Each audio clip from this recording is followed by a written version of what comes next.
年營收超200億。纏鬥9年的中泰紅牛之爭還沒完，那你喝的到底是不是正品呢？紅牛維生素功能飲料、紅牛維生素风味飲料、紅牛維生素牛磺酸飲料，到底哪一頭才是真牛呢？目前全球市场上有中國紅牛、泰国紅牛、奧地利紅牛3家，其中中国紅牛年营收穩穩站上200億台階，累計賣出超600億罐。奧地利紅牛在全球170多個國家狂攬155億美元銷售額。泰國紅牛雖然一直深耕東南亞，年銷售額卻不足20億元。要知道，這場紅牛之爭已持續9年，僅中國市場華賓旗下紅牛就佔據85%份額，奧地利紅牛和泰國天絲相關產品僅分食15%。那麼市面上為何會有這麼多紅牛呢？到底哪一頭才是真牛呢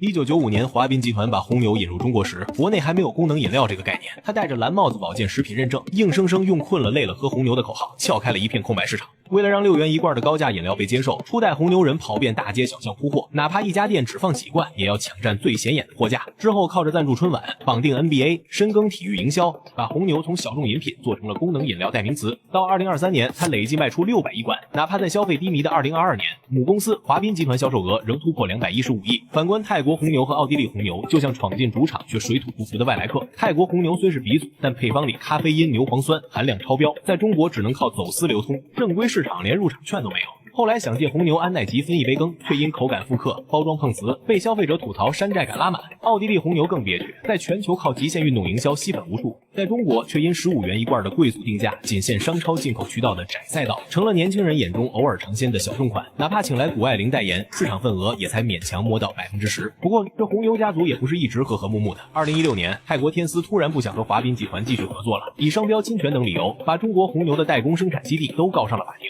2019年，在糾紛還沒定論的時候，泰國天絲又推出2個和中國紅牛外觀十分近似的紅牛飲料，這下可好，市場上一下子冒出3個紅牛，消費者直接看懵了，根本分不清誰是誰。這3款紅牛雖然外觀相似，實際上有着很大區別，它們分別叫紅牛維生素功能飲料、紅牛維生素風味飲料、紅牛維生素牛磺酸飲料。那它們的成分是一樣的嗎？答案是否定的。中國紅牛自1996年上市以來，從沒間斷過生產和銷售。紅牛維生素功能飲料，這裡面的咖啡因、B 族維生素、牛磺酸等7個成分種類和含量，成了中國功能飲料的標準和參照。紅牛維生素、牛磺酸飲料和紅牛維生素風味飲料，不但論從口味、口感還是功效上對比，泰國天絲2019年推出或授权的這2個產品和中國紅牛相比還是差了一大截。那問題來了，他們為什麼不換個包裝，非得搞得和中國紅牛一模一樣呢？紅牛維生素牛磺酸飲料原本是廣州一家公司參照中國紅牛推出的國產品牌耀能量，後來經過泰國天絲商標授權，改了好幾次名字，配方也有所調整，減少了西洋參提取物含量，口感倒是和中國紅牛有點接近了。要說和中國紅牛口感最接近的，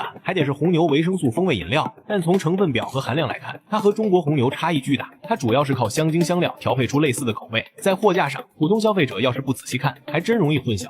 不過話又說回来啊，这3款紅牛本質上都是真紅牛，只是中泰紅牛之爭影響的是整個紅牛飲料的市場。以前很長一段時間，中國紅牛都是國內銷量第一的功能飲料，但近幾年市場份額卻明顯下降，從2012年的82.1%降到了2021年的53.3%，再到2024年的32%。等到中國紅牛反應過來，中國功能飲料市場已經進入了新時代，比如東鵬特飲、元氣森林、脈動、尖叫等，尤其是東鵬特飲成了中國紅牛最大的威脅。不過目前啊，紅牛之爭也只發生在泰國紅牛和中國紅牛之間，奧地利紅牛則相安無事。